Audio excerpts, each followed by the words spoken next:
Okay,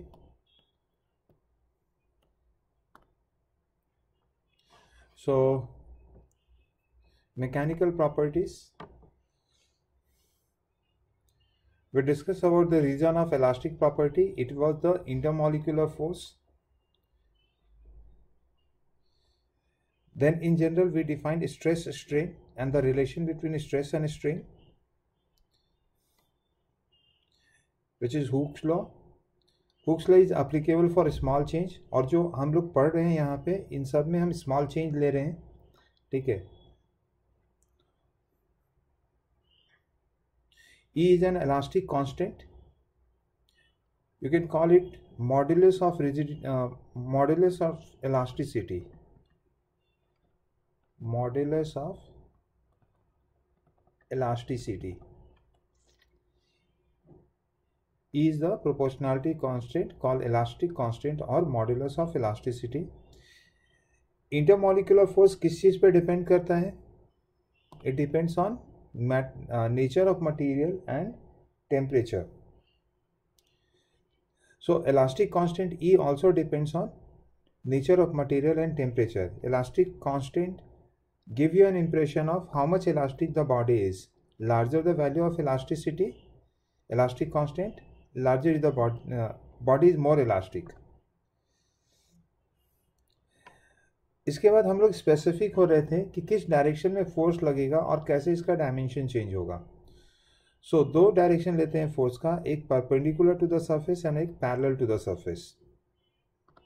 in case of perpendicular to the surface, length change appears either elongation or contraction, right? So we define our tensile strength, tensile stress as force perpendicular upon area, okay? And same is tensile strain. It's not necessary to write over here, but we need to understand that what we are talking about, और वो हमें situation से पता लग जाता है, ठीक है. Now same is compressive stress. यहाँ पे आप माइनस साइन ले सकते हो, मैंने नहीं लिखा है, but change in length is negative, right?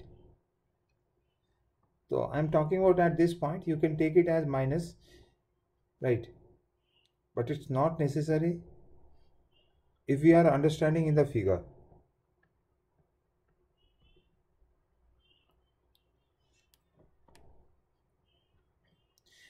Then जो E लिखा था ना इलास्टिक कांस्टेंट और मॉडुलस ऑफ इलास्टिसिटी, उसके जगह पे यहाँ पे टर्म आ जाएगा यंग्स मॉडुलस. उसी इलास्टिक प्रॉपर्टी को रिप्रेजेंट करने वाला ये फैक्टर है. Now Young's modulus is defined as tensile stress upon tensile strain, ठीक है. डायमेंशन वगैरह अपनी जगह पे है. देन मैंने समझाया था कि अगर यंग्स मॉडुलस दो मटेरियल का ले लें, अलग अलग दे रखा है, और यंग्स मॉडुलस ज़्यादा है तो हम क्या समझेंगे. तो जिसका यंग्स मॉडुलस ज़्यादा है वो ज़्यादा इलास्टिक है, ये हमें समझना है, ठीक है. And on the basis of this formula, stress के जगह पे force upon area and strain के जगह पे change in length upon length लिख करके हमने एक रिजल्ट लिखा है, बट इसके ऊपर मैंने अभी बहुत ज़्यादा बात नहीं किया है. Now we will talk on this also.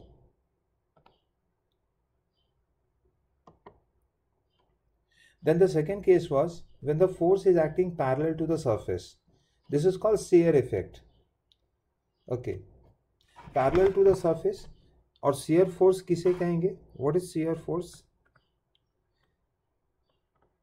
What do you mean by shear force?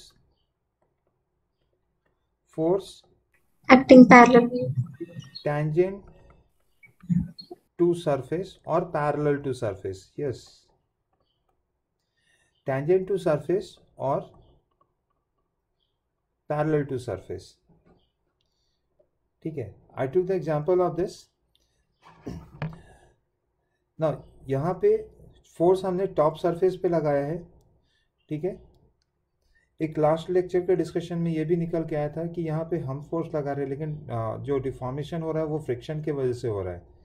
तो yes, this is the friction force obviously अगर स्मूथ सरफेस होगा तो हाथ स्लिप कर जाएगा और डिफॉर्मेशन हो ही नहीं पाएगा. So I am applying force and the friction is helping to deform the body. It's like this. Now जो फोर्स हम लगा रहे हैं उसके अपोजिट डायरेक्शन में इसमें फोर्स आ रहा है. इसके अंदर अभी कांस्टेंट फोर्स एग्जिस्ट कर रहा है अपोजिट डायरेक्शन में. And which one is this force? This one is called shear force. ये अपोजिट डायरेक्शन में फोर्स एग्जिस्ट कर रहा है. ठीक है. जैसे ही हम इस फोर्स को हटाएंगे, यहाँ से रिमूव करेंगे, ये बॉडी वापस अपने ओरिजिनल शेप में आने लगेगा. और जैसे जैसे आ रहा होगा वैसे वैसे ये जो अंदर मैंने लिखा है एफ सी, इंटरमोलिकुलर फोर्स और restoring force you call it, वो धीरे धीरे कम होकर के ख़त्म हो जाएगा. ठीक है. It is just like your spring. Spring natural length में है, इसके अंदर कोई फोर्स है क्या? अभी स्प्रिंग नेचुरल लेंथ में है क्या? इसके अंदर कोई फोर्स है? No sir. नहीं है. मैंने इसे स्ट्रेच किया और होल्ड करके रखा है स्ट्रेच करके. So there is an external force which you call deforming force. क्या इसके अंदर स्प्रिंग अब फोर्स लगा रहा है? पुल बैक फोर्स है स्प्रिंग के अंदर. Yes sir. यस Yes, है sir. यहाँ पे. इसे ही मैं इंटरमोलिकुलर फोर्स एफ सी बोल रहा हूँ, जो रिस्टोर करने का कोशिश कर रहा है. लेकिन जब तक बाहर का फोर्स होगा तब तक ये रिस्टोर नहीं हो सकेगा और सिस्टम इक्विलिब्रियम में बना हुआ है. तो इस समय हम external force equals to internal force कहते हैं. अब जैसे ही हम बाहर के फोर्स को रिमूव करेंगे, स्प्रिंग वापस श्रिंक बैक करेगा और ये जो एफ सी था वो धीरे धीरे डिसअपेयर हो जाएगा. राइट. क्योंकि एक्स कम होता चला जाएगा तो एफ सी डिसअपेयर हो जाएगा, गायब हो जाएगा यहाँ से. तो same thing is here also. As far as the force is existing, external force is there, there will be restoring force inside the body, and that force is parallel to the surface that I have drawn. When I remove this external force, body will move to the restoration original shape, and in that case this force will start disappearing and will finally disappear when body gain the original shape. Okay. Now the stress that is developed in this is called shear stress, force parallel upon area. Remember, ये जो लिखा तो है मैंने बाहर के force को indicate करके, बट आप ये समझेंगे कि ये रिस्टोरिंग फोर्स है. हमेशा ये बात ध्यान रखना है. ठीक है. तो जब मैंने एफ पैरेलल यहाँ पे लिखा है, इसका मतलब ये है कि अभी वो फोर्स लगा हुआ है और वो फोर्स अंदर के रिस्टोरिंग फोर्स के बराबर है. So essentially I want to write here restoring force, जो कि बॉडी के अंदर होता है. बाहर वाला फोर्स ये नहीं रहता है. इस बात को ध्यान रखना. Now strain, shear strain. तो how much is the deformation in the body? We'll get that idea from this x. Larger the value of x, larger is the deformation. Smaller is the value of x, smaller is the deformation. इसमें एक point fix है जहां से हम ये ले रहे हैं, वो डिफॉर्मेशन पॉइंट ले रहे हैं. So call point A and B. Point A is fixed and point B is displacing. So H is that length between the fix point and the displace point. Right. So phi is also the measure of deformation. Larger the value of phi, larger the deformation and all. So हमने strain को define किया है x upon H से, जो कि phi के बराबर है, एंड टेन फाई एक्स को अपॉन एच आता है ऐसा. ना स्ट्रेस एंड स्ट्रेन को रिलेट करने वाले टर्म को यहाँ पे जो पीछे modulus of elasticity capital E लिखा था, ये चीज़ यहाँ पे हम यूज़ कर रहे हैं मॉडुलस ऑफ रिजिडिटी के फॉर्म में. ठीक है. Again what does this modulus of rigidity reflect और tell us? It tell us about the elastic property of restoration, right, when shear force is acting, and is defined as shear stress upon shear strain. Formula is given by this.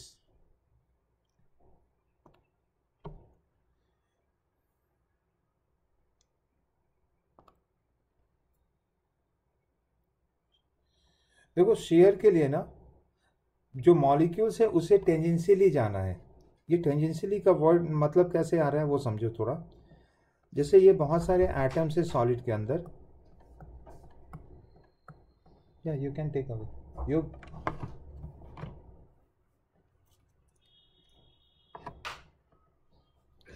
ये बहुत सारे atoms है solid के अंदर, जैसे rod लिया उसके लिए भी आप सोच सकते हो, ठीक है। तो ये ऐसे रॉड है, लेट्स नंबर इट 1 and 2। तो अगर मैं इस तरफ से ऐसे पुल करूं इस रॉड को, तो सारे मॉलिक्यूल्स में गैप आ जाएगा, मीन्स 1 और 2 में इस तरह से गैप आ जाएगा, एग्रीड। सो यहां पे जो गैप आ रहा है ना उसे हम कह रहे हैं लेंथ वाइज है, लॉन्गिट्यूडनल है, लैटरल है, okay. So the change is length wise. Now अगर ये मटेरियल पुल बैक कर रहा है तो हमें ये देखना है कि लेंथ वाइज वो कितने अपने आप को रिस्टोर कर पाता है, एंड इस प्रॉपर्टी को हमने यंग्स मॉडुलस से रिप्रेजेंट किया है। Length wise restoration of the body is given by the factor Young's modulus, right. ये समझ में आया। जब हमने फोर्स लगाया perpendicular to the surface, displacement कैसे हुआ है, लेंथ वाइज हुआ है, okay. Now I am talking about the shear stress. तो देखो शियर स्ट्रेस के लिए क्या करेंगे, जैसे हम सीजर से किसी चीज को कट करते हैं, ठीक है। सपोज करो एक वायर को कट करना है यूजिंग सम इंस्ट्रूमेंट, तो ये उसके दो नाइफ्स हो गए, नाइफ 1 एंड नाइफ 2। क्या ये बात समझ में आ रहा है सबको? आप इसे कट करने के लिए सीजर यूज कर रहे हो, तो आप प्रेस करोगे बाहर से, तो बताओ मुझे कि मॉलिक्यूल्स का डिस्प्लेसमेंट कैसे होने वाला है। ये वो लाइन है जिसपे सीजर चलेगा, सीजर के ब्लेड्स चलेंगे। तो ऊपर वाला ब्लेड नीचे की ओर शिफ्ट करेगा बॉडी को, और नीचे वाला ऊपर की ओर शिफ्ट करेगा। Getting my point now? So do you think that the displacement would be something like this, कि 1 और ऊपर चला जाएगा और 2 और नीचे चला आएगा? Please let me no. पहले 1 यहां था और 2 यहां था, आमने सामने था बिल्कुल, बट जब ये दोनों नाइफ को ऊपर और नीचे मूव कराएंगे हम, तो 2 नीचे की ओर शिफ्ट करेगा, 1 ऊपर की ओर शिफ्ट करेगा, तभी तो ये कटेगा। Late me know if you understood this method of cutting. Yes, sir. तो कोई भी सीजर जो यूज कर रहे हैं ना, वो शेयर प्रिंसिपल पे ही वर्क कर रहा है, टेंजेंशियल डायरेक्शन में फोर्स लगाना, जिसकी वजह से वायर या थ्रेड या रोप जो भी कट रहा है वो इसी पैटर्न पे कट रहा होता है, ठीक है। तो आप जरा देखो यहाँ पे शिफ्ट कैसे हुआ है। क्या इस शिफ्ट को आप टेंजेंशियल शिफ्ट कहोगे एटम्स के बीच में और मॉलिक्यूल्स के बीच में? ये यहां से नीचे आना और ऊपर जाना, this is a tangential shift. समझ लो, पहले क्या था, लेंथ वाइज शिफ्ट था इस तरह से, और अभी ऊपर या नीचे की ओर शिफ्ट हम कह रहे हैं, ठीक है। This is called shear shift. और इस केस में जो रिस्टोरिंग फोर्स होगा, वापस नीचे की ओर लगेगा, उसे हम शियर फोर्स कह रहे हैं।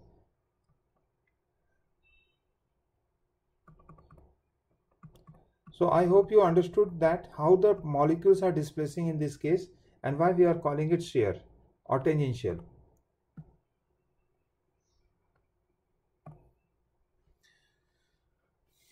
So in this I will take one more example, and that example is of rotating a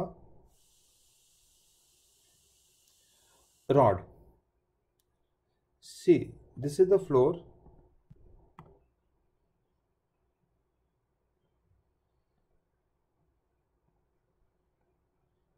और उस पे एक वायर है, वायर ले लो या रॉड ले लो, उसे रिजिडली फिक्स कर दिया है।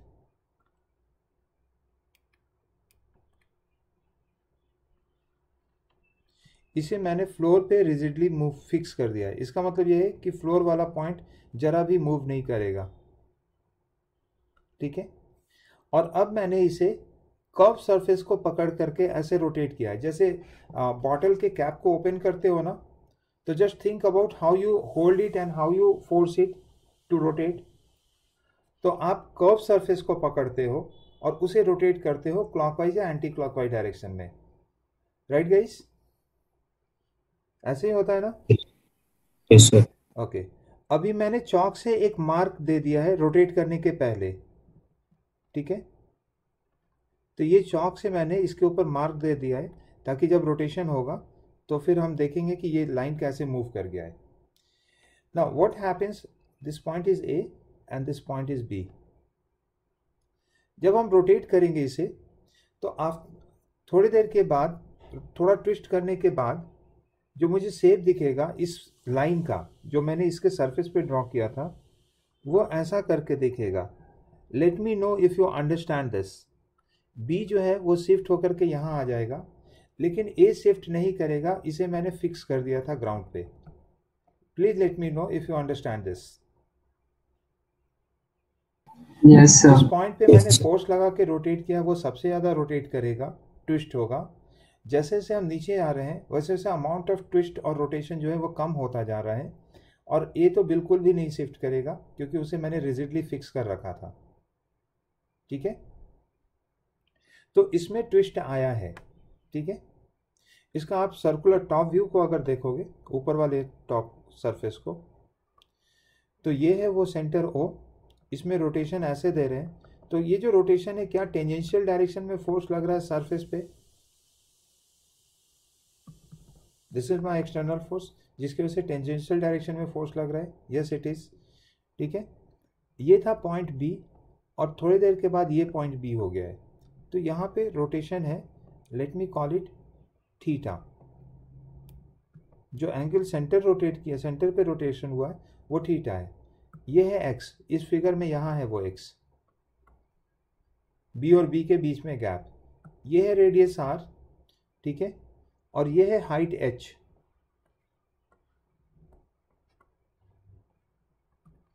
Call this angle as phi. ना इस फिगर को देख करके मैं कुछ रिलेशन लिख रहा हूं। एक तो थीटा का रिलेशन है, theta equals to X upon R, सबको क्लियर है ये चीज? Phi equals to X upon H. Now I want you to from you, इन दोनों थीटा में से किसे आप स्ट्रेस कंसीडर करोगे? Shear strain, sorry strain, shear strain किसे कंसीडर करोगे? इन दोनों में से थीटा एंड फाई में किसे आप शियर स्ट्रेन कंसीडर करोगे, फाई को या थीटा को?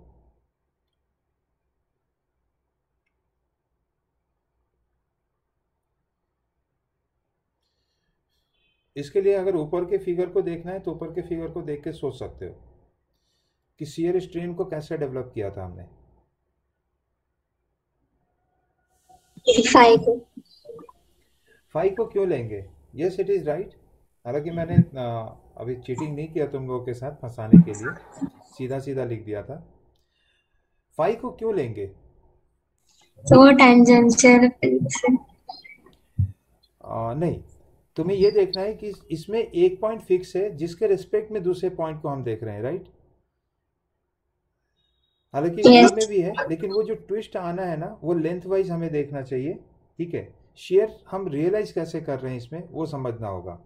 तो ठीक है, 5 will be your shear strain, ऊपर वाला शेयर स्ट्रेन नहीं है। तो पहले तो आप ये समझो कि लिखना कैसे शेयर स्ट्रेन को, वो पॉइंट कौन सा होगा जिससे हम चूज करेंगे। तो एक पॉइंट फिक्स होना चाहिए और लेंथ वाइज एक पॉइंट हो जो मैक्सिमम डिस्प्लेसमेंट पे हो, तो वहां पे हम ना अभी समझते हैं इसको कि कैसे ये चीज हो रहा है।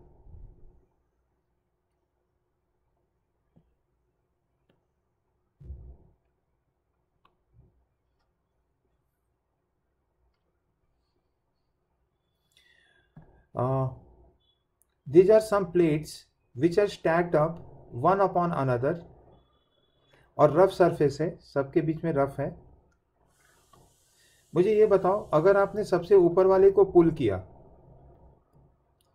तो नीचे वाले जो ब्लॉक्स हैं 1 के बाद 2 3 4 ये सब शिफ्ट होगा। क्या 2 थोड़ा कम शिफ्ट होगा या एग्जैक्टली 1 के बराबर शिफ्ट होगा? थोड़ा थोड़ा कम। कम। थोड़ा कम, और उसके नीचे वाला और थोड़ा कम, और सबसे नीचे वाला ऑलमोस्ट ना के बराबर। ये होता है शिफ्ट। ठीक है, और यही चीज़ मैंने बुक के बारे वो पीछे जो बताया था कि ये एक फोर्स है, तो ये यहाँ पे शिफ्ट आ जा रहा है, जो कि यहाँ पे फाई था एंगल। ठीक है, ये एच था और ये एक्स था, ऐसा करके मैंने पीछे सिखाया। ठीक है, अब आ जाओ सर्कुलर सिलेंडर पे। So if this is a circular cylinder, I can think it of many discs placed one upon another, right? This is one disc, second disc, third disc, fourth disc, so on. Now you understood. So what is going to happen? Now you can understand is very easily. 1, 2, 3, 4, 5, 6. किसे हमने rotate किया है? Force कहाँ लगाया है? तो top most point पे लगाया है, तो पहले डिस्क को रोटेट किया। ठीक है, तो पहला डिस्क रोटेट होने पे बी से रोटेट होकर के बी दूसरी जगह पहुंच गया, यहां आ गया। ठीक है, और ये मैंने ऐसे शो किया था theta. Now my point is, ये डिस्प्लेसमेंट एक्स है। डिस्क 1 एक्स रोटेट किया है, डिस्क 2 कितना रोटेट करेगा? एक्स के बराबर, एक्स से कम, लेस देन उसके लेस नीचे देन 3 जो होगा वो और कम करेगा, 4 और कम करेगा, एंड सो ऑन, इस तरह से चलता जाएगा। सो आप देखो कि अगर ये मैं रेफरेंस लाइन ले लूं, then you are saying that कि it will be like this, जिसमें 2 थोड़ा कम, 3 और कम, 4 कम, 5 कम, और सबसे नीचे वाला बिल्कुल कम। तो अभी पैटर्न समझ में आ गया। इसलिए मुझे ये h ले लेना चाहिए लेंथ, और x कितना डिस्प्लेस हो रहा है वो, और ये एंगल लेना चाहिए शियर स्ट्रेन को एक्सप्लेन करने के लिए। So now you understood this point, okay. Next point of discussion is volume stress and strain. Volume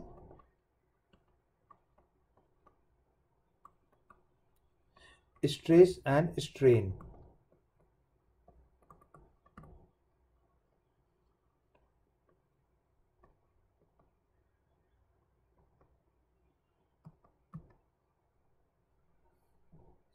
As the name indicates itself, what is going to change in this case? अभी तक length change करा रहे थे हम लोग, right? What is going to change in this case? Volume. Volume is going to change in this case. ठीक है, तो से this is a spherical ball. ये रबड़ का बॉल है, जो कॉस्को बॉल वो आता है ना, ग्रीन वाला लॉन टेनिस बॉल, वो बॉल सपोज करो है। ठीक है, अभी अंदर में कोई फोर्स नहीं है किसी तरह का, ऐसा हम सोचते हैं ना। अपने हाथ में लोगे और चारों तरफ से हाथ से ना आप इस बॉल को प्रेस करने वाले हो। ठीक है, तो will you agree that you are going to apply force like this from all around? You will use your both hand, एक हाथ में बॉल को रखा और दूसरे हाथ से ऊपर से नीचे की ओर इसे प्रेस करना शुरू कर दिया from all the direction. You understood this? This is a 3D figure. 2D है यहाँ पे, लेकिन ये चारों तरफ से ऐसा बना रहे हैं हम लोग। ठीक है, sum total of this force is let's say F. ये एक्सटर्नल फोर्स है, और ये जो फोर्स है वो परपेंडिकुलर है। What is the effect of this force on the ball? क्या वो थोड़ा बहुत छोटा हो जाएगा? Tell me. Yes, sir. Yes sir. So there is change in the volume, और अगर छोटा हुआ तो प्रेशर अंदर में क्या हुआ, या फोर्स अंदर में क्या हुआ? अपियर हुआ इस तरह से रीगेन करने के लिए, जिसे आप इंटरमॉलिक्यूलर फोर्स कहते हो।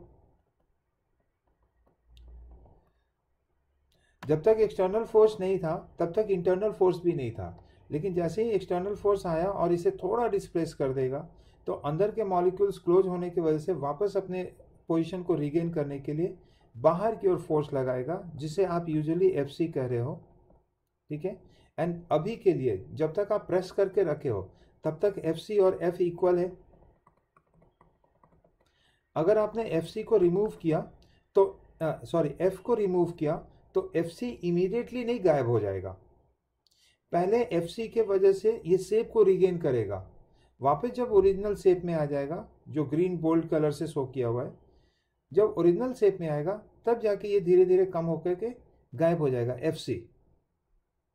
ठीक है ना। एक्सटर्नल फोर्स को तो हम अचानक से हटा सकते हैं, लेकिन बॉल को वापस एक्सपैंड होकर के अपने शेप में आने में कुछ टाइम लगेगा, how ever small that time would be, but for that much of time this force, internal force, will survive and will disappear only when it regain its original shape.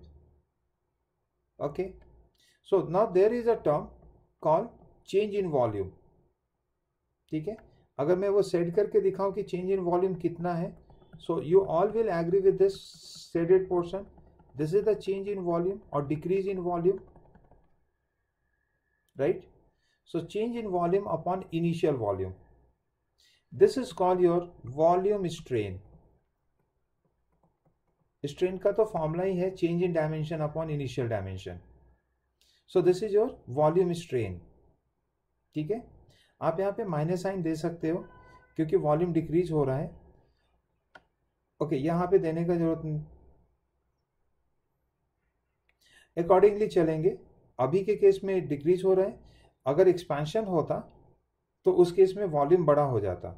ठीक है, now second term is coming is your volume stress. क्या होता है formula, general formula बताओ stress का फटाफट। Sir deforming force upon area.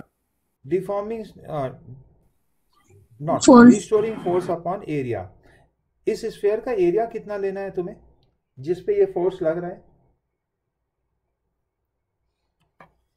I want to know that, क्योंकि तुम्हें ये आइडिया होना चाहिए कि वो सरफेस क्या है जिस पे ये फोर्स लग रहा है। How much is the area on which this force is acting? 4 pi surface area. Yes, surface area, that is 4 pi R square. सब लोग देख पा रहे हो ना 4 पाई आर स्क्वायर? और ये फोर्स उस पर परपेंडिकुलरली लग रहा है, टेंजेंशियली नहीं लग रहा है। ये भी आप ध्यान देंगे, क्योंकि अभी तक जो हमने स्टडी किया है उसमें डायरेक्शन और direction of force and displacement किस तरह से हो रहा है मॉलिक्यूल का, वो भी हम देख रहे हैं। तो ये भी स्पेसिफिक ही है। ठीक है, और कह सकते हो कि common, this phenomena is commonly found, therefore we are studying on this. अगर कुछ और होता तो उसके ऊपर भी हम अलग से स्टडी कर सकते हैं, बट बाय एंड लार्ज जो कंसेप्ट है वो ऐसा ही कुछ रहने वाला है। Anyway, volume stress. सो आप कहेंगे force restoring upon area. Again ये फोर्स जो है वो परपेंडिकुलर टू द सरफेस है, या तो FC से बोलो या बाहर से बोलो, दोनों ही केस में आप देख पा रहे हो कि ये सरफेस के परपेंडिकुलर है। रेडियल लाइन है ना फोर्स, तो वो परपेंडिकुलर होगा ही होगा सरफेस के, right? Now this can also be written as pressure change. Force upon area को हम प्रेशर बोलते हैं। So this can also be written as change in pressure in the bulk. Solid के अंदर प्रेशर में कितना इंक्रीज हुआ है, अभी के केस में इंक्रीज हुआ है। अगर वॉल्यूम एक्सपैंड होता तो अंदर में प्रेशर डिक्रीज हो जाता। अब आप ये क्वेश्चन करेंगे कि सर पीछे भी तो हमने फोर्स अपॉन एरिया लिया था, तो क्या वहां हम प्रेशर नहीं लिख सकते हैं? तो यस, बिल्कुल प्रेशर लिख सकते हो। ठीक है, उधर प्रेशर लिख सकते हो और यहाँ पे फोर्स अपॉन एरिया में भी छोड़ सकते हो, कोई इशू नहीं है। लेकिन जो हमने स्टडी का अपना कन्वेंशन बनाया है उसमें वॉल्यूम और प्रेशर का रिलेशन बना रखा है। ठीक है, कि वॉल्यूम चेंज है तो प्रेशर में चेंज है, ऐसा हम लोगों ने अपना फॉर्मूला वगैरह डेवलप कर रखा है। तो उसी पॉइंट ऑफ व्यू से हमने ये सोचा कि फोर्स अपॉन एरिया के बजाय अगर प्रेशर के फॉर्म में इसको लिख करके चलेंगे तो बेटर रहेगा, और कोई इशू नहीं है यहाँ पे। ठीक है, if you want to keep it force upon area that's well and good. बस एक ही बात ध्यान रखना है कि वो फोर्स का डायरेक्शन किधर है, ये बात आप ध्यान रखेंगे। ठीक है, और प्रेशर के लिए हमेशा, अभी फ्लूइड पढ़ाया नहीं है मैंने, फ्लूइड जब पढ़ाऊंगा तो आपको समझ में आएगा ये बात कि प्रेशर के लिए हमेशा फोर्स को सरफेस के परपेंडिकुलर ही रहना है। कोई force parallel to the tangent होगा तो वो प्रेशर नहीं क्रिएट करता है। ये हम लोग फ्लूइड में डिस्कस करेंगे, ठीक है। सो वॉल्यूम स्ट्रेस हो चुका है, वॉल्यूम स्ट्रेन हो चुका है, रह क्या गया बताओ, और क्या रह गया जो इसमें डिस्कस करना चाहिए? पीछे के स्टडीज को देख के बताओ। मॉड्यूलस ऑफ इलास्टिसिटी, वो फैक्टर जिसके वजह से ये वॉल्यूम चेंज होने के बाद वापस अपने शेप को रिगेन करेगा। सो मॉड्यूलस ऑफ इलास्टिसिटी, तो यहाँ पे उसी मॉड्यूलस ऑफ इलास्टिसिटी को हम बल्क मॉड्यूलस कहते हैं। एक यंग्स मॉड्यूलस देख लिया तुमने, मॉड्यूलस ऑफ रिजिडिटी देख लिया, now we call it bulk modulus, right. Bulk modulus को बी से और कैपिटल के से इंडिकेट करते हैं। The bulk modulus is defined as volume stress upon volume strain. तो B equals to minus of delta P upon delta V upon V, ऐसा करके ये आएगा। यहाँ पे माइनस साइन क्यों आया है? तो volume and pressure are inversely related, right. Volume is inversely, pressure is inversely proportional to volume. So जब भी प्रेशर इंक्रीज करेगा वॉल्यूम क्या होगा? डिक्रीज होगा। तो दोनों एक दूसरे का निगेटिव है, ये जब पॉजिटिव है तो ये निगेटिव है, ठीक है। तो अगर न्यूमरेटर पॉजिटिव है, डिनोमिनेटर निगेटिव है, तो ये ओवरऑल एक निगेटिव टर्म आने वाला है, this term. Bulk modulus elasticity को रिप्रेजेंट करता है और उसमें निगेटिव साइन का कोई मीनिंग नहीं हो सकता, ठीक है। बल्क मॉडुलस एक न्यूमेरिकल वैल्यू है जो ये बताएगा कंपैरेटिवली कि कौन ज़्यादा इलास्टिक है, कम इलास्टिक है। तो इसके निगेटिव होने का कोई मतलब नहीं है, ऐसे समझ लो। स्प्रिंग कांस्टेंट का कोई एक वैल्यू बताओ। F इक्वल्स टू kx में स्प्रिंग कांस्टेंट का कोई भी अपने मन से एक वैल्यू बताओ। I want to know that. आपने सॉल्व किया है स्प्रिंग के प्रॉब्लम्स को? Yes, come on fast. Vaishnav sir 2 sir के का वैल्यू तो सर वेरिंग था। F इक्वल्स टू kx में क्वेश्चन कोई अगर बनाते हो तो उसमें k का वैल्यू दे रखा होता है। So by and large you would have idea about k का वैल्यू, और मैंने भी लेक्चर में डिस्कस किया है, जैसे 200 न्यूटन पर मीटर, ठीक है। मैंने एक क्वेश्चन इस तरह से डिस्कस किया होगा तुम लोगों के साथ कि इन दोनों स्प्रिंग में से कौन हार्ड स्प्रिंग है? बताओ K1 और K2 में कौन हार्ड स्प्रिंग है, कौन soft sir spring? K2 K2 is the hard spring. K2 elastic कौन है? Which one is more elastic, K1 और K2? K2 यहाँ पे आपको ये बात क्लियर है, the harder the substance more is the elastic, because restoring force उसके अंदर ज़्यादा होता है, इसके वजह से ऐसा होता है। अब मैं ये कह रहा हूँ कि ये -200 दे दूँ तो क्या मतलब तुम्हें समझ में आएगा? Will it make any sense? -200 आपने देखा तो नहीं होगा कहीं भी, लेकिन मान लो मैंने दिया -200, so will it make any sense? No, it will not make any sense. It gives you an idea of elasticity. So एक न्यूमेरिकल वैल्यू एक तरह से जो कंपैरेटिवली आपको बताना चाह रहा है कि कौन ज़्यादा इलास्टिक कौन कम है। तो निगेटिव होने का कोई मतलब नहीं होता इसमें, ठीक है। तो जितने भी मॉड्यूलस हैं जो इलास्टिसिटी को रिप्रेजेंट कर रहा है, bulk modulus, modulus of rigidity, Young's modulus, Poisson ratio आएगा, अभी बताऊंगा, ठीक है। और कैपिटल अभी के जो लिखा है स्प्रिंग कांस्टेंट के, ये सब का सब हमेशा पॉजिटिव होगा।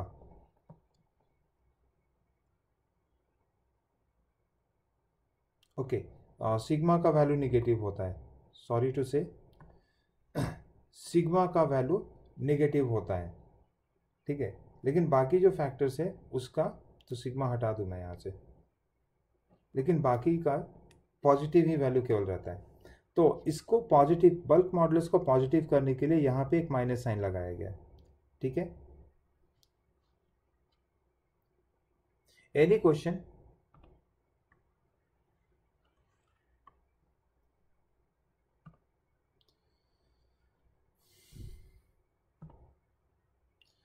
सो प्रेशर अगर डिक्रीज हो रहा है तो प्रेशर को negative, change in pressure negative आएगा, वॉल्यूम इंक्रीज होगा उस केस में और चेंज इन वॉल्यूम पॉजिटिव आएगा। तो इस वजह से हमने माइनस साइन यूज किया है यहाँ पे बल्क मॉडुलस के फॉर्मूले में।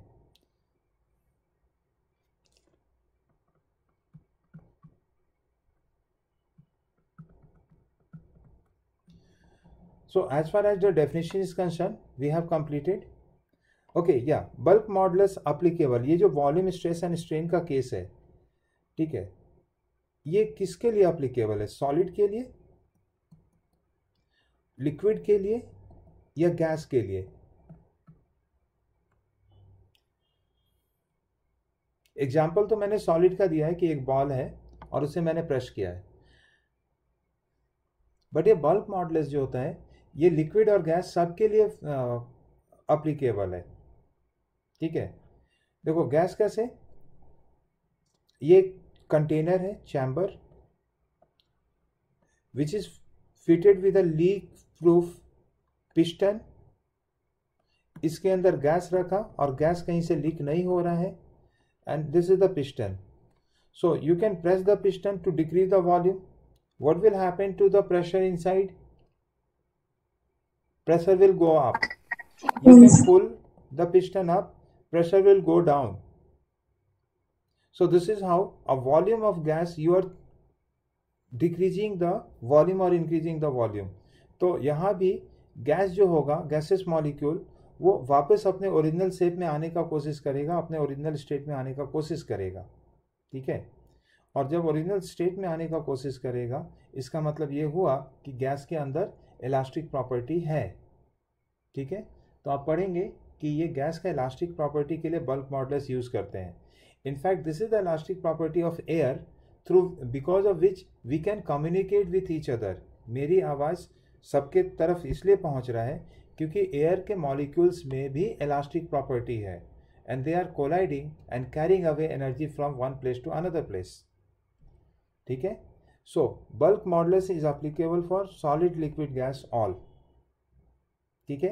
यंग्स मॉडुलस केवल सॉलिड में इसलिए क्योंकि लेंथ वाइज चेंज होना है, ठीक है। Shear stress can be applicable in liquid also. जो लिक्विड का फ्लो होता है ना, जैसे शहद का फ्लो है, आप ऑब्जर्व करेंगे कि अगर शहद का फ्लो हो रहा है तो टॉप लेयर ज़्यादा तेज़ी से फ्लो कर रहा होता है, लेकिन बॉटम लेयर धीरे धीरे फ्लो कर रहा होता है। Do you have you observe such situation?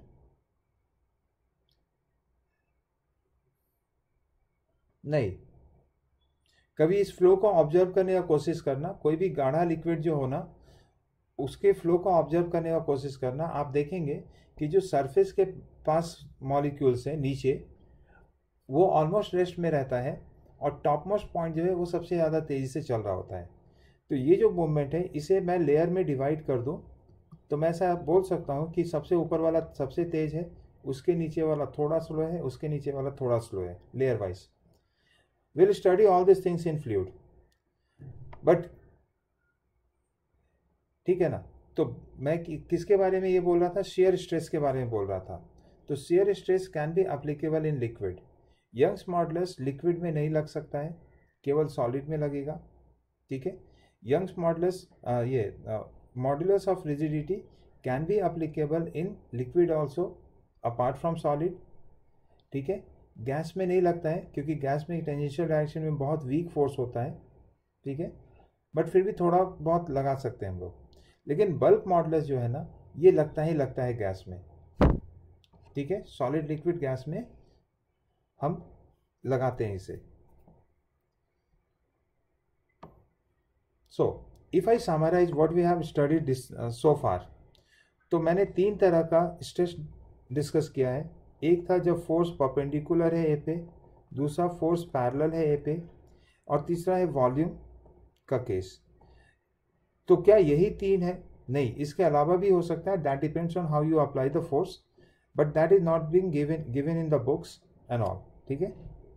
इन तीनों के लिए तीन तरह का इलास्टिक प्रॉपर्टी को डिफाइन किया हम लोगों ने, Young's modulus, modulus of rigidity and bulk modulus, ठीक है।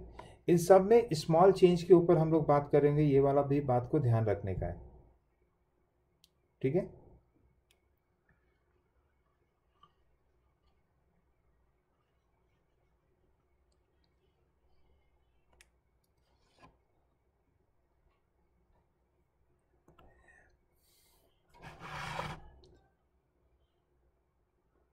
अभी जेई मेंस का जो पेपर हुआ है मार्च में, उसमें ये क्वेश्चन आया था. So think, can you do this question?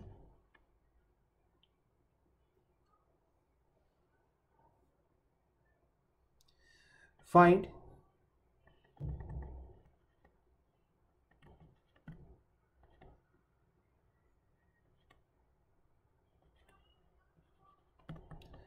isothermal. What do you mean by isothermal in gas? Find isothermal elastic constant या elasticity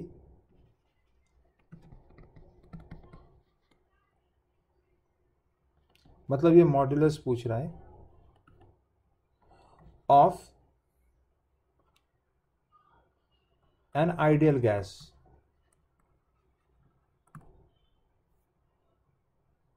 ठीक है, जब आइडियल गैस देते हैं तो उसमें प्रेशर, टेम्परेचर एंड वॉल्यूम को हम डिफाइन कर देते हैं. So let's say that gas is defined by PV equals to nRT and I hope everyone know what is this term और इसके कंपोनेंट्स क्या क्या हैं. Yes, sir. केमिस्ट्री में तो पढ़ ही चुके हैं. So isothermal means Sir, same temperature. Only temperature. Same temperature पे जब हम गैस के स्टेट को चेंज कर रहे होते हैं, मतलब वॉल्यूम को कम ज़्यादा करें तो प्रेशर कम ज़्यादा हो जाएगा. ठीक है, at constant temperature. Good enough. So what is the question? Find the thermal elastic constant. तो जैसा अभी मैंने डिस्कस किया, ये क्या पूछ रहा है? गैस के बारे में अगर पूछ रहा है, मॉड्यूलस पूछ रहा है, तो क्या इसका मतलब है कि ये बल्क मॉडुलस पूछ रहा है? पहले तो यही समझना होगा तुम्हें कि ये क्वेश्चन में क्या पूछा. It is asking about the elastic property of the gas in isothermal condition. Now elastic property किस चीज से डिनोट किया जाता है? Yes, late me no. वो फैक्टर जिससे इलास्टिक प्रॉपर्टी हम मैटर का रिप्रेजेंट करते हैं वो क्या है? Elastic constant. Elastic constant. Gas के लिए बल्क मॉडुलस होगा. एम आई राइट? Yes, तो sir. बेसिकली इस क्वेश्चन का मतलब है इसने आपसे बल्क मॉडुलस पूछा है. ठीक है, तो बल्क मॉडुलस का फॉर्मूला क्या होता है in terms of pressure and volume? तो minus delta P upon delta V upon V. अभी अभी ये फॉर्मूला लिखा है मैंने. ठीक है, अब इस फॉर्मूले को देखो और आप सोचो कि मुझे डेल्टा V चाहिए, तो इस फॉर्मूले से PV इक्वल टू NRT से कैसे आएगा? क्या ऐसा स्टेप लें जिससे मुझे change in volume and change in pressure मिले? Yes guys, you have to answer now. I'm asking what will you do to the equation PV equals to nRT? Sir, differentiate. Differentiate. Simple. तो मैंने आपको ये समझाया कि कैसे decide करोगे कि आगे कैसे बढ़ना है. तो फॉर्मूला था, पहले तो पूछा क्या वो देख लिया, उसके अंदर फॉर्मूला देख लिया, फॉर्मूले के अंदर क्या चाहिए और वो कैसे मिलेगा, अब उस पर बात चल रही थी. So you have to differentiate it. तो डिफ्रेंशिएशन का कई तरीका है, उसमें सिंपल डिफ्रेंशिएशन भी है. तो सिंपल डिफ्रेंशिएशन में नॉर्मल तरीके से डिफ्रेंशिएशन और लास्ट में जिसे डिफ्रेंशिएट करते हो उसका डी पार्ट लगाना होता है, या फिर किसी के रेस्पेक्ट में डिफ्रेंशिएशन कर दो वो भी चलेगा. ठीक है, जैसे मैं अगर बोलूँ differentiate with respect to volume, तो वेरिएबल कौन कौन है? क्या तुमने पकड़ा इसमें वेरिएबल कौन कौन है? PV इक्वल्स टू NRT में बताओ वेरिएबल कौन कौन है फटाफट. टेम्परेचर तो बोल ही चुका है कि कांस्टेंट है. R गैस कांस्टेंट होता है, यूनिवर्सल गैस कांस्टेंट होता है, वो भी नहीं चेंज होने वाला है. N is the number of moles. तो यूजुअली अगर हम ये काम कर रहे हैं तो एक कंटेनर में ही करेंगे, तो नंबर ऑफ मोल भी फिक्स्ड है. ठीक है, so pressure and volume are variable, right? P Yes, sir. यहां वेरिएबल है. सो दोनों वेरिएबल प्रोडक्ट फॉर्म में है. What is the steps of differentiation for product?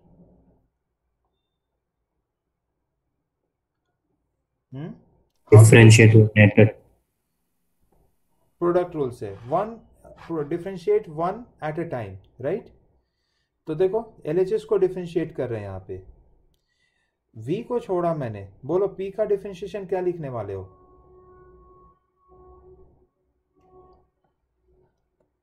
P का डिफरेंशिएशन 1 हो जाएगा। X का डिफरेंशिएशन क्या होता है बताओ? 1 1 होता है, पावर 1 है, वो 1 नीचे आएगा, x का पावर 1 - 1 0 हो जाएगा। तो x का डिफरेंशिएशन 1 हो जाता है, वैसे p का डिफरेंशिएशन 1 हो जाएगा। तो लास्ट में उसके साथ 1 इंटू dp अपॉन dv लगाएंगे,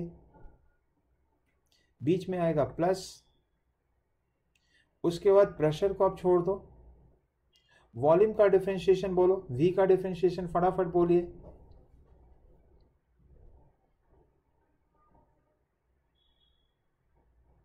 v का पावर कितना है?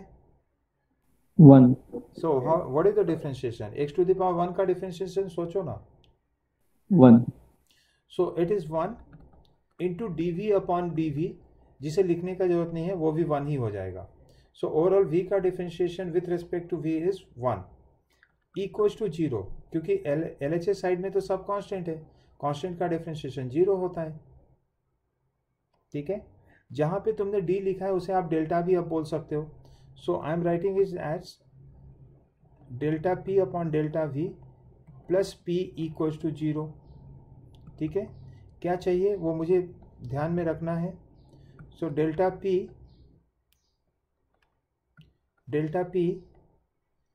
Into v upon delta v equals to minus p, ठीक है। अब बताओ मुझे, ये वाला v डेल्टा v के डिनोमिनेटर में जा सकता है क्या? जा सकता है। या फिर इसी को सिंप्लीफाई कर लेते हैं, minus of v into delta p upon delta v, ऐसे भी करके याद रख सकते हो इसे। तो इसका मतलब ये मिल चुका है, लेकिन माइनस साइन लगाने का है, तो दोनों तरफ माइनस दे देंगे, तो p v delta p upon delta v equals to p, and therefore this is your bulk modulus. So answer आ गया, bulk modulus equals to pressure.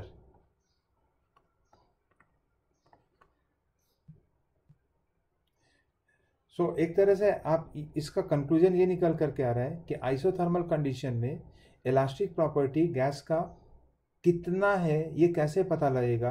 तो उस गैस के प्रेशर से पता लगेगा। The pressure is the bulk modulus, the pressure is the factor which will tell you the elastic property of the gas, and it indicates that larger the pressure, larger is the elastic property in the gas। और ऐसा होता भी है। आप ध्यान करो, gas को कभी बहुत ज़्यादा कंप्रेस करने की कोशिश करो तो प्रेशर बहुत हाई हो चुका है और गैस में एक ज़बरदस्त इंटेंसिटी बना हुआ है कि वो वापस रिलैक्स हो जाए। Am I clear? तो pressure is the indicator of elastic property of the gas, ठीक है। तो इसे याद भी रखना है।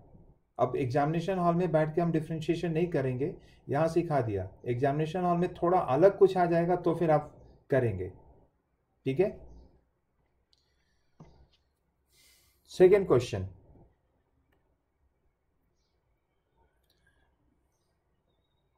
Adiabatic elasticity. What do you mean by adiabatic process?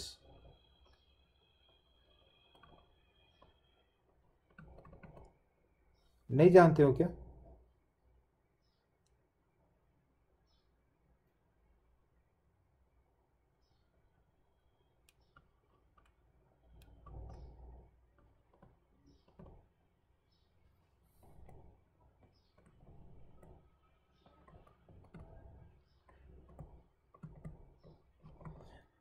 Anyone knows the type of process in the gas?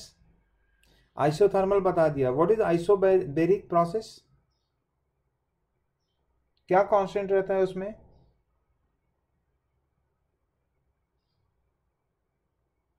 तुम लोगों ने गैसेस स्टेट पढ़ा है केमिस्ट्री में? Yes, sir. Yes, sir. तो मतलब उसमें क्या पढ़ा है?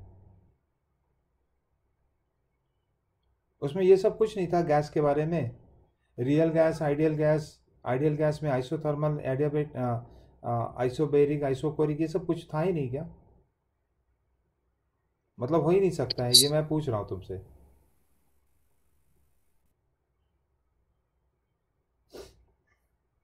अभी नहीं बताओगे, भूल गए हो, ऐसा है क्या?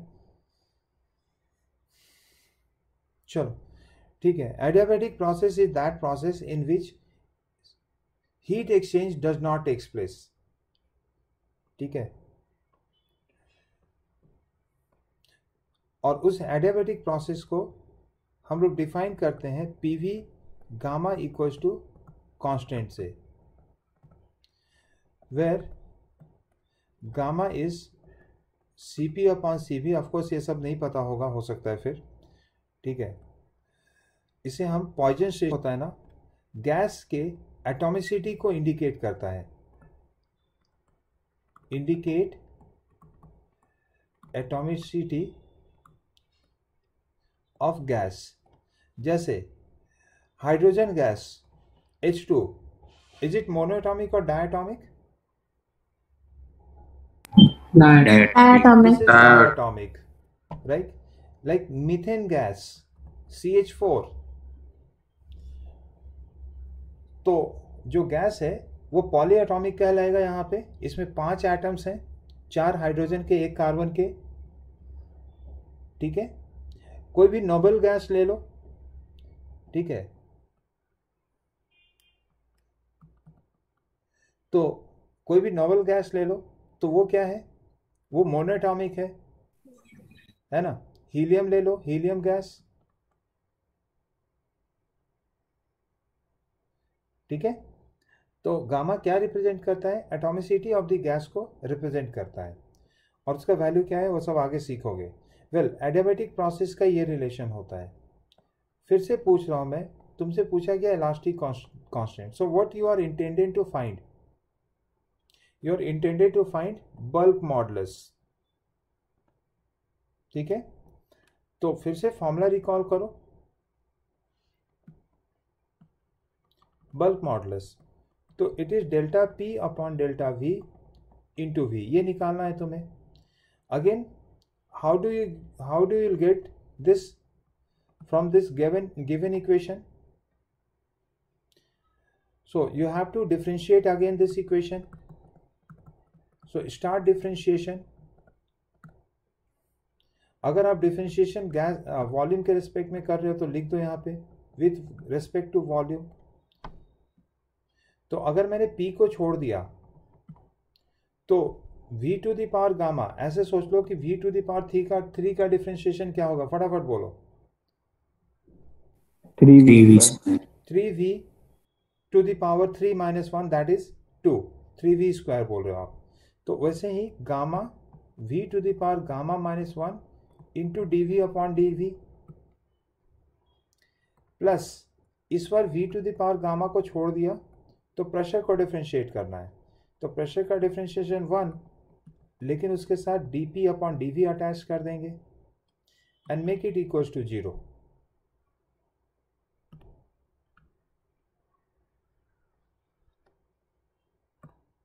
ठीक है, rest is the matter of simplification. तो अब इसे सिंप्लीफाई करना है, तो P gamma volume to the power gamma upon volume. अभी आप समझ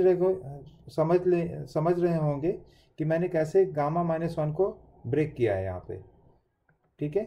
V to the power gamma into delta P upon delta V।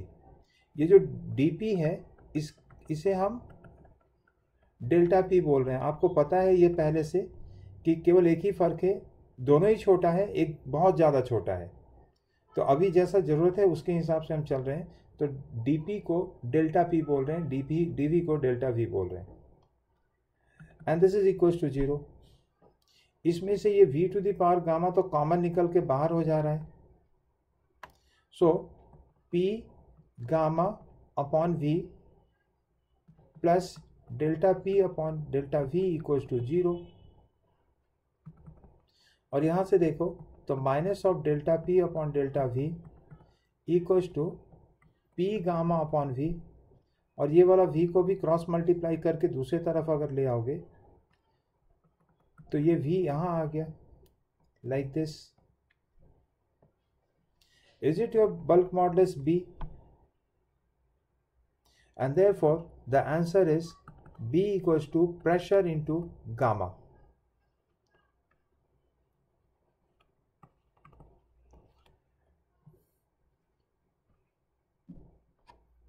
ठीक है,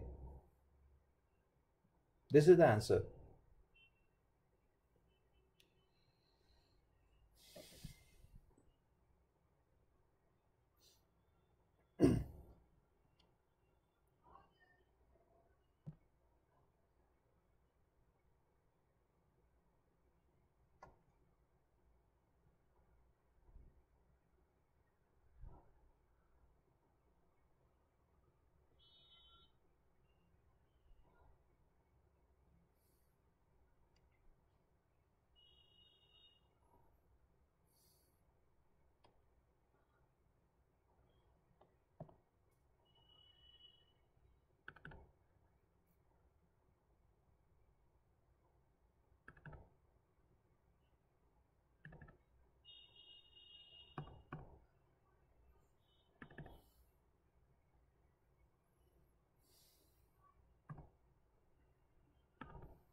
स्क्रीन पे क्या आ रहा है अभी?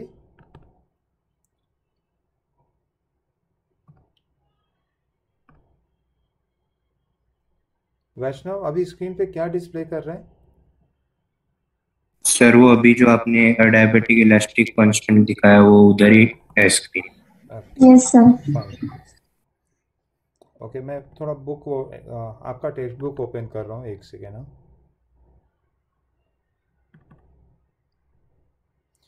our next point of discussion will be Poisson's ratio, जो कि अगेन इसी इलास्टिसिटी से ही रिलेटेड है.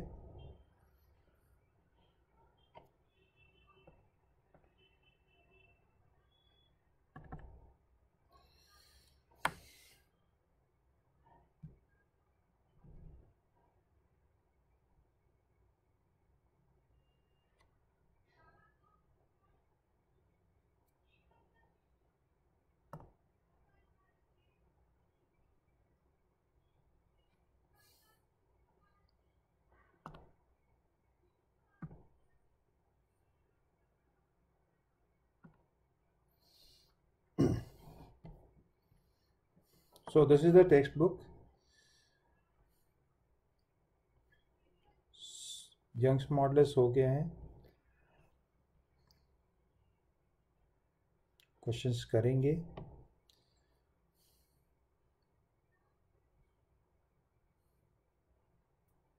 देखो यहाँ पे जैसे ये 6.3 है, अभी हम लोग यही डिस्कस कर रहे थे, bulk modulus.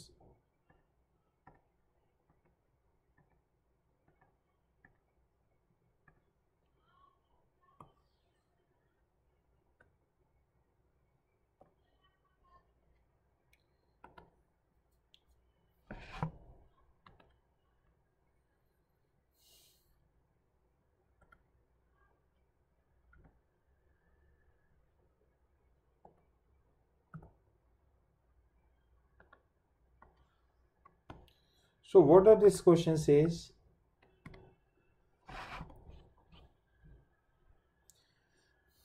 A metal cube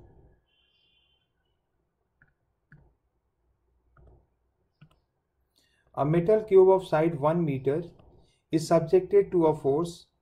The force act, देखना ध्यान से, the force act normal on the whole surface of the cube. चारों तरफ से लग रहा है, right? Its volume changes by this. This is the delta V given. The bulk modulus is this one. B is given. What is the change in pressure? तो क्या ये direct formula based question हुआ? B given, delta V given, initial volume is also given, क्योंकि side 1 metre है तो 1 metre का whole cube initial volume हो गया. And what is the change in pressure, this is the question being asked. ठीक है, तो डिपेंडिंग ऑन कि कंप्रेस हुआ है या बाहर की ओर लग रहा है फोर्स. ठीक है, यहाँ पे प्रेशर इंक्रीज और डिक्रीज हम बता सकते हैं. क्वेश्चन में कहीं ऐसा बोला तो नहीं है, लेकिन हाँ ये बात, हाँ क्वेश्चन में ये नहीं बताया है कि किस डायरेक्शन में वो फोर्स है. नॉर्मल तो है, लेकिन आउटवर्ड है या इनवर्ड है ये नहीं बता रहा है. So we don't know whether the volume is increasing और डिक्रीजिंग. ठीक है, तो हमें केवल चेंज इन प्रेशर बताना है, मतलब केवल मैग्नीट्यूड बताना है डेल्टा पी का, साइन बताने का जरूरत नहीं है. So you will directly go on the formula कि B equals to V delta P upon delta V होता है. Delta P equals to minus sign को ड्रॉप कर दो तो B into delta V upon V होता है. And substitute everything to simplify it, that's it. Simple question. 6.6 10 to the power 10. Change in volume is 1.5 into 10 to the power minus 5. Denominator में 1 आएगा. सो simplify कर लेंगे इसको.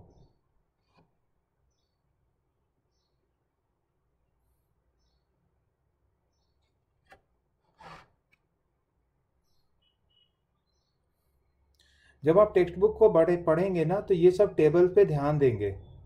एटलीस्ट हर table का ऊपर से नीचे तक में ये देख लेना कि सबसे ज़्यादा किसका होता है, सबसे कम किसका होता है. जैसे गोल्ड का बल्क मॉडुलस सबसे ज़्यादा है.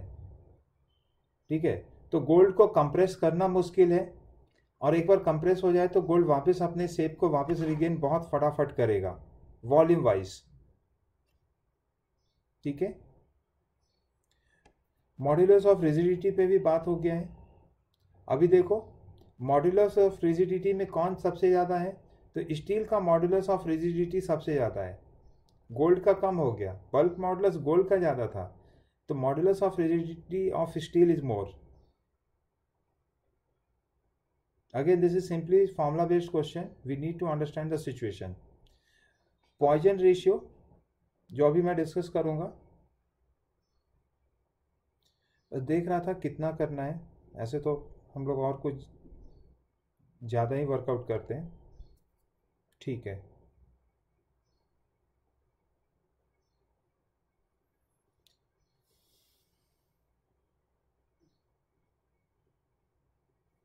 that's it. So our next point of discussion is Poisson's ratio.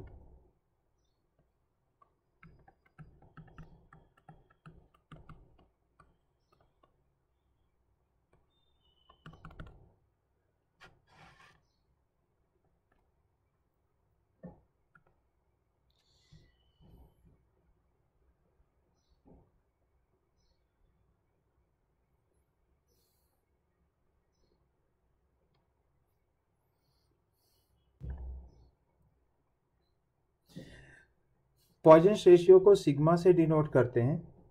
ठीक है, और देखो यहाँ पे क्या हो रहा है. Basically this is the relation of, direct पहले डिफाइन ही कर दूं. This is the relation of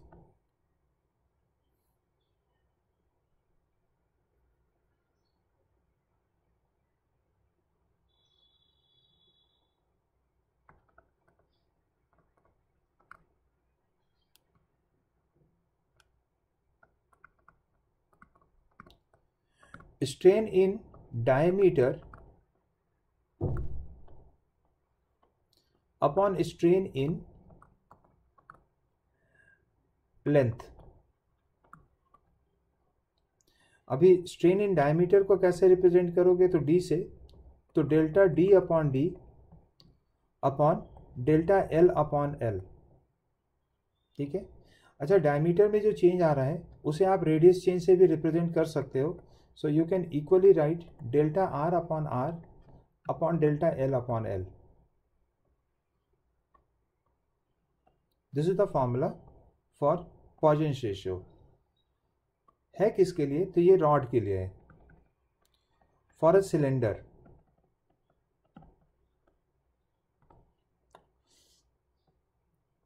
so this is a cylinder of some length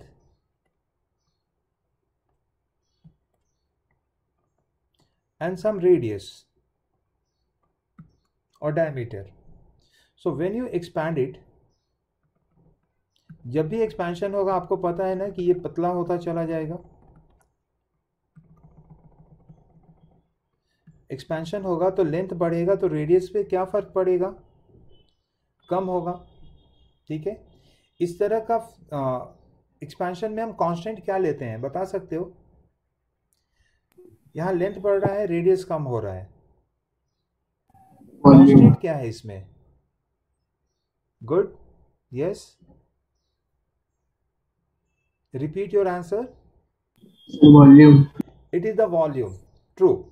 हम लोग इसमें वॉल्यूम को कांस्टेंट लेते हैं कि हर इंस्टेंट पे जितना मटेरियल था उतना ही है और डेंसिटी उसका चेंज नहीं हो रहा है, वॉल्यूम सेम लेंगे. ठीक है, लेकिन आप कभी ऐसा भी तो सोच सकते हो कि कुछ सिचुएशन में हो सकता है डेंसिटी चेंज हो, एटम्स के बीच का गैप भी बढ़ जाए. ठीक है, अगर एटम्स के बीच का गैप बढ़ेगा तो डेंसिटी कम हो जाएगा. ठीक है, डेंसिटी कम होगा तो फिर इसके वॉल्यूम में भी चेंज आना शुरू हो जाएगा. ठीक है, तो यहाँ पे सारा केस कंसीडर किया जाता है. नॉर्मली हम ये सोचते थे कि वॉल्यूम कांस्टेंट रख करके हम कुछ रिलेशन इस्टेब्लिश कर सकते हैं रेडियस और लेंथ के बीच में, but that is not the all cases. क्या ये बात समझ में आ रहा है? जब आप स्ट्रेच करोगे ना तो कई बार वॉल्यूम कांस्टेंट नहीं रह जाएगा. ठीक है, वॉल्यूम कांस्टेंट रहना one of the many cases होने वाला है. ठीक है,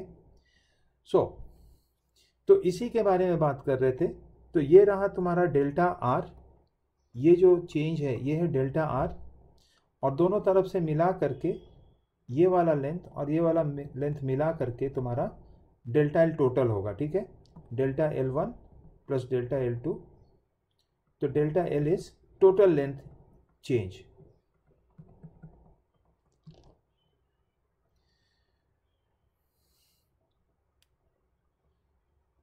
एक काम करते हैं, इसे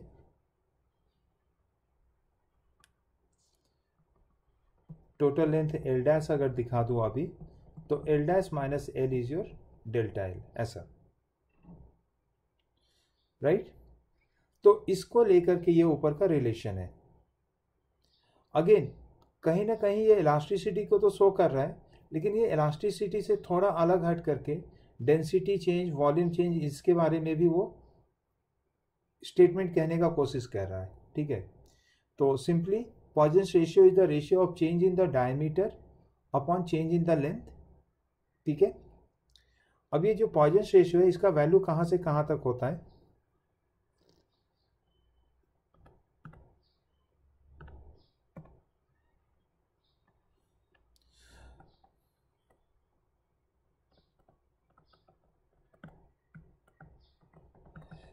तो पॉइजन्स रेशियो का थ्योरेटिकल लिमिट जो है ना वो -1 से लेकर के 0.5 के बीच में है.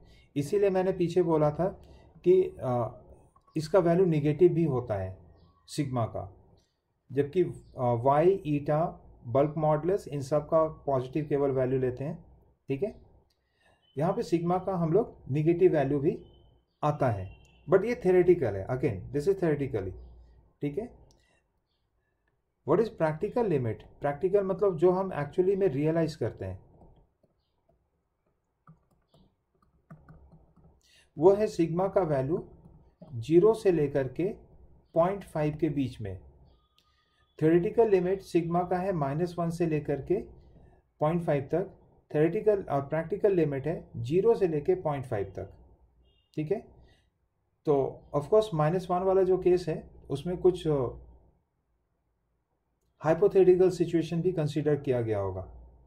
ठीक है, नाउ इन सारे वैल्यूज में से सिग्मा का एक स्पेशल वैल्यू जो दिख रहा है ना मुझे फॉर द टाइम बिंग, वो दिख रहा है 0.5.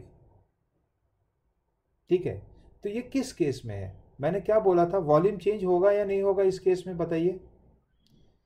आपने आंसर किया था कि वॉल्यूम इसमें कांस्टेंट रहेगा.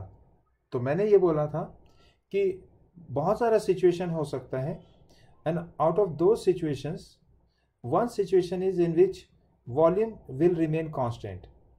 बट इस तरह के प्रोसेस में मॉलिक्यूलर डिस्टेंस चेंज होगा तो डेंसिटी चेंज हो सकता है, इसलिए वॉल्यूम भी चेंज हो सकता है। Mass will remain constant for sure, है ना।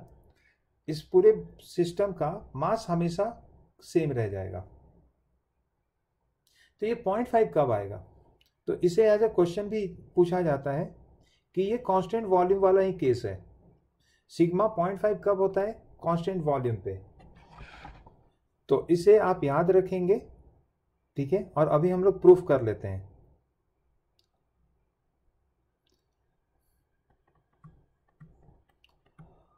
Prove that sigma equals to 0.5 for constant volume of rod और cylinder, whatever it is, ठीक है।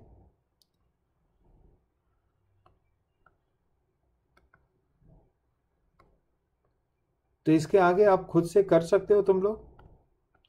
ये रहा रॉड जिसका radius R, length L. Sigma का डेफिनेशन दिमाग में लाओ थोड़ा। तो सिग्मा होता है change in radius upon radius, change in length upon length. तो मुझे ये दो फैक्टर चाहिए। अब ये आएगा कैसे मुझे नहीं पता है, ये तुम लोग बताओ।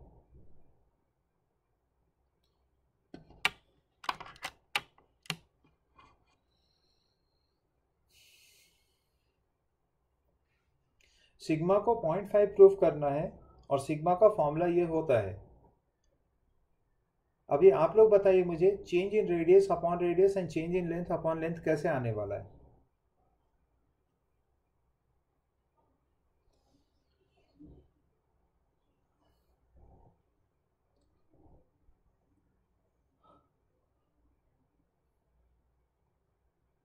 सर वॉल्यूम को differentiate. Very good, very good. देखो क्वेश्चन में भी बोल रहा है ना, उससे भी हिंट लो। Where you will start from?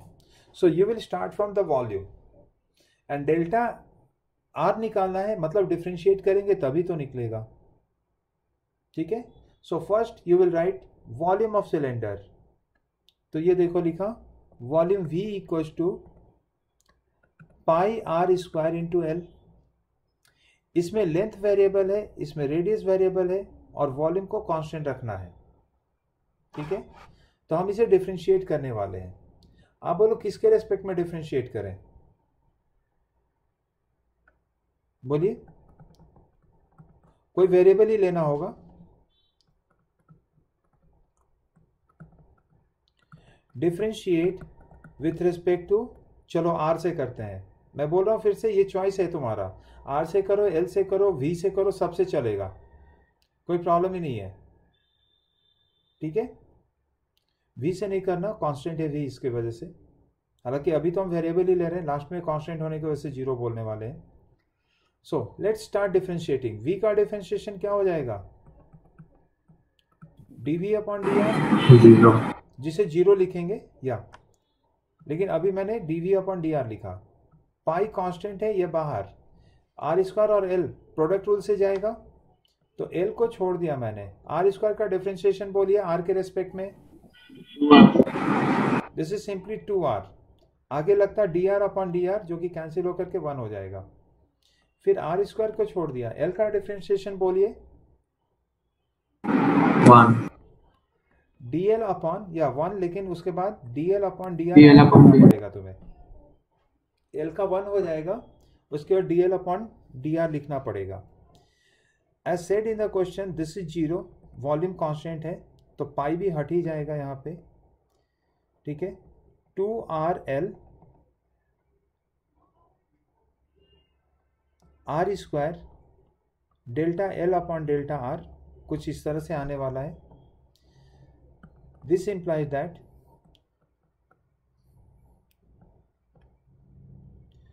To L plus R into delta L upon delta R equals to zero होगा। बताओ मुझे, ये समझ में आया तो? आर कॉमन ले लिया दोनों से बाहर, उसके बाद ना आर जीरो होगा ना पाई जीरो होगा, तो ये कॉमन फैक्टर ही जीरो होगा। रीअरेंज करें, R delta L upon R equals to -2l, do the cross multiplication, delta L upon L equals to -2 into delta R upon R. So delta r upon r whole divided by delta l upon l equals to 1/2 with minus sign, that is coming -0.5. Minus से multiply कर दो दोनों तरफ तो ये minus हो जाएगा, ये प्लस हो जाएगा, ये प्लस हो जाएगा. अब बताओ क्या यही है Poisson's ratio? Yes sir. Yes, sir. सो आ गया ये, hence proved. So try to understand how to proceed this question. फिर से देखो इसे कैसे शुरू किया हमने.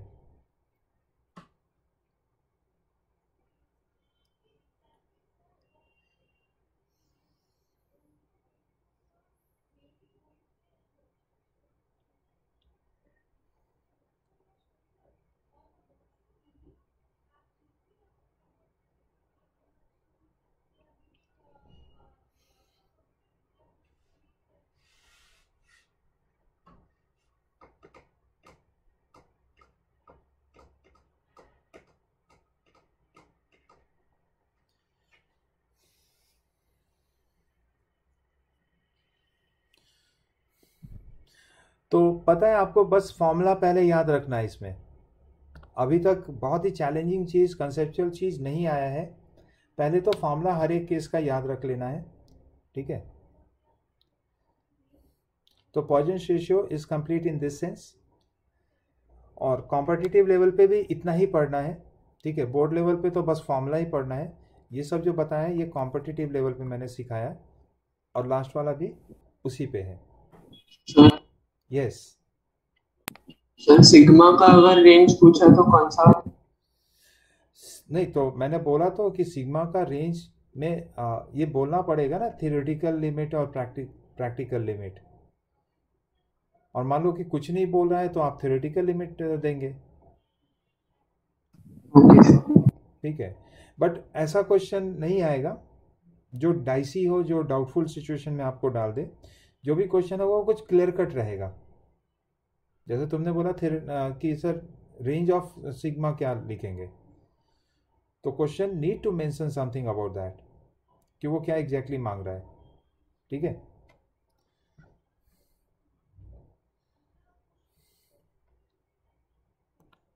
ओके.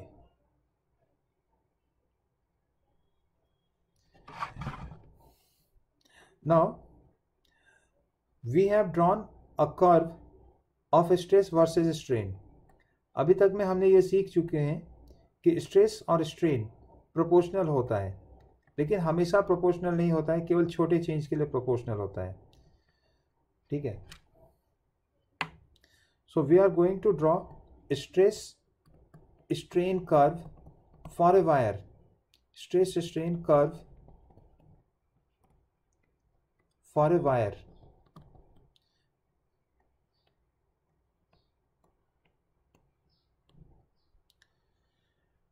ठीक है. So this is a wire जिसका लेंथ होगा, क्रॉस सेक्शनल एरिया होगा एंड ऑल. और यहाँ पे एक मैंने प्रोविजन डाल दिया है जहाँ पे हम कुछ वेट को रखेंगे. वेट को रखने से हम क्या करेंगे, यहाँ पे फोर्स इंक्रीज करेंगे इसका. हाँ, जो फोर्स अप्लाई कर रहे हैं वायर को स्ट्रेच करने के लिए वो हम इंक्रीज करेंगे, मतलब टेंशन डेवलप करेंगे स्ट्रिंग में by putting more and more weight, और by releasing weight tensor will be reduced. Okay,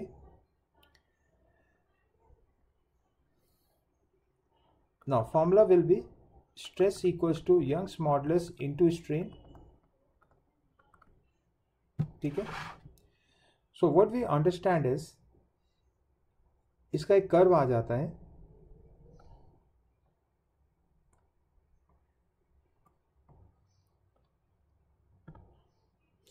इस कर्व में ये वाला एक्सिस स्ट्रेस रखेंगे, ये वाला एक्सिस स्ट्रेन रखेंगे, और एग्जामिनेशन में आप ध्यान रखेंगे कि किस एक्सिस पे स्ट्रेस और स्ट्रेन है. शुरुआत में ये ऐसे मूव करता है, मतलब स्ट्रेस और स्ट्रेन ऑलमोस्ट प्रोपोर्शनल चलता है. उसके बाद फिर ये इस तरह से कर्व जाता है, ठीक है. Will mark a point A, then point B, then point C and D, ऐसा कुछ हम इसे मार्क करेंगे. Let me take that curve here also.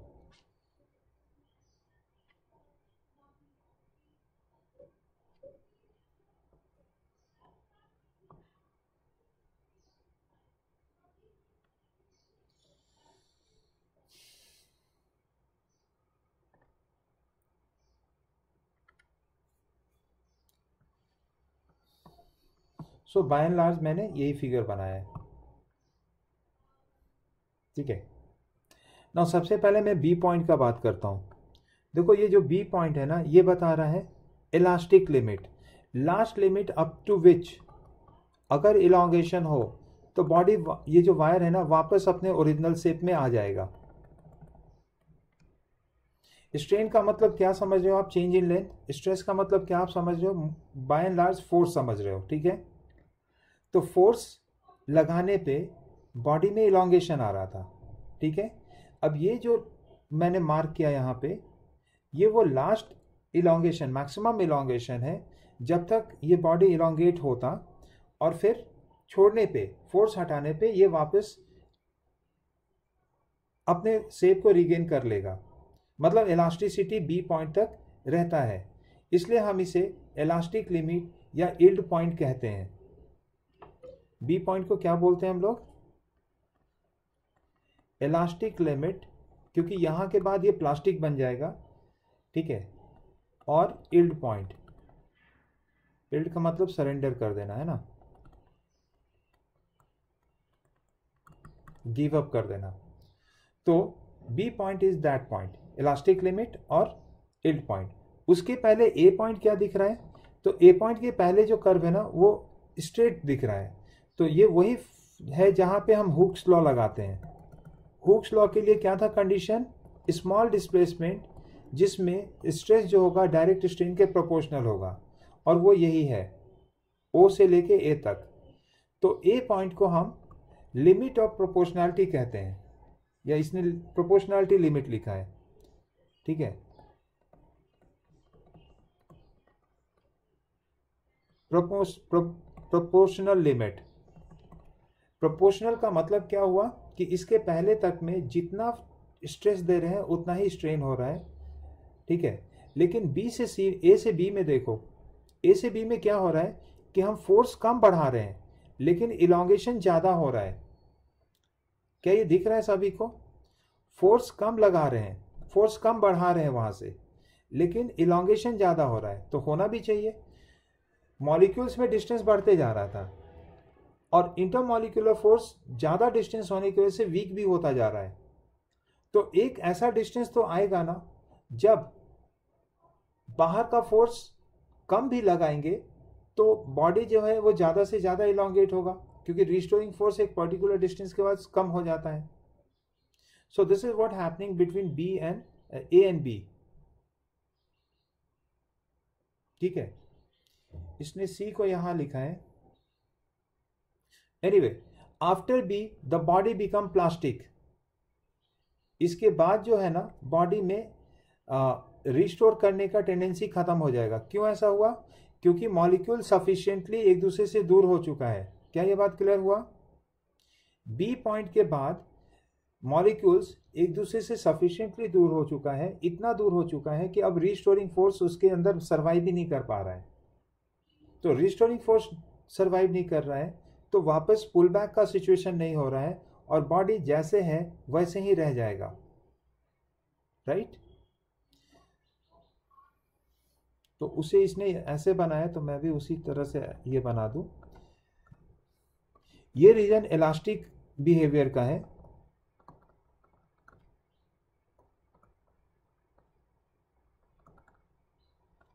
और ये जो रीजन है वो प्लास्टिक बिहेवियर है.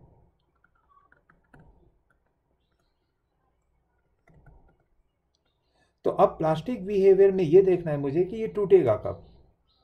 ठीक है. Do you see the point C? मैंने जो फिगर बनाया उसमें जो पॉइंट सी है ना, उसको देखोगे.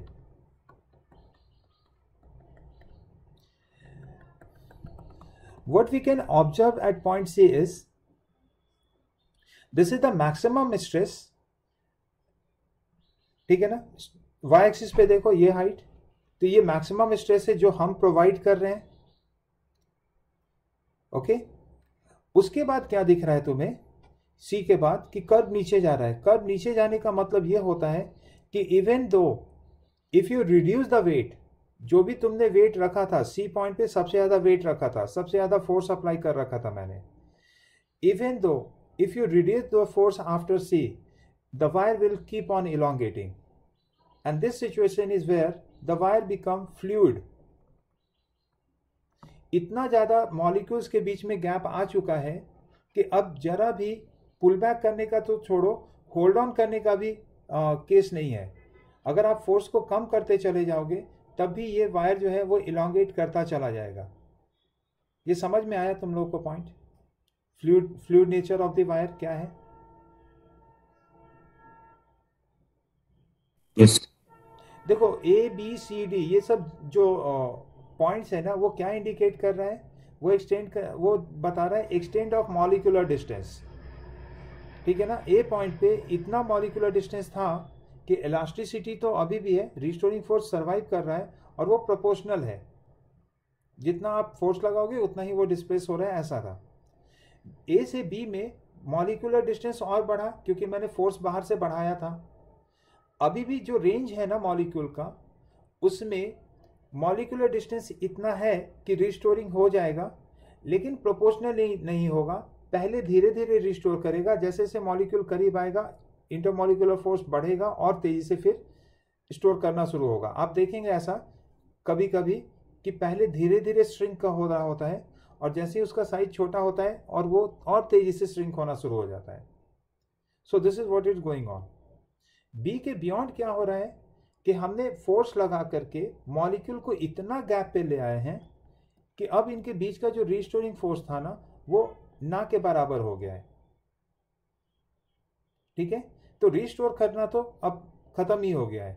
मतलब अगर मैं छोड़ दूं, वेट हटा दूं, तो बॉडी रिस्टोर नहीं करेगा, वापस अपने शेप पे तो नहीं जाएगा, जैसे है वैसे ही रह जाएगा।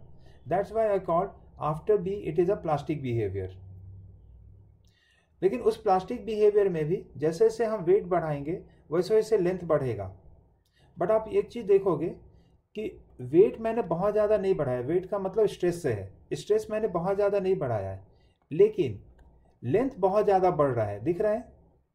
थोड़ा थोड़ा भी वेट बढ़ा रहे हैं तो लेंथ बहुत ज़्यादा करके बढ़ता जाएगा, इसलिए क्योंकि इंटरमॉलिक्यूलर फोर्स गायब हो चुका है, तो होल्ड बैक करने के लिए कोई फोर्स है ही नहीं इसके पास, ठीक है। ऐसा करते करते एक सिचुएशन ऐसा आता है कि उसके बाद even if you reduce the force, C के बाद की बात कर रहा हूं मैं, देखो कर्व नीचे जा रहा है, इसका मतलब क्या है? स्ट्रेस को आप डिक्रीज करते जा रहे हो, फोर्स को आप रिड्यूस करते जा रहे हो, इस वेट को कम करते जा रहे हो, तब भी ये इलोंगेट होता जा रहा है, ये रुकने का नाम नहीं ले रहा वहां पे, ठीक है। तो यहां पे हम कहते हैं कि वायर जो है ना वो फ्लूइड के जैसा बिहेव करने लगा है, ठीक है। And lastly it will break at D, so D is called fracture point.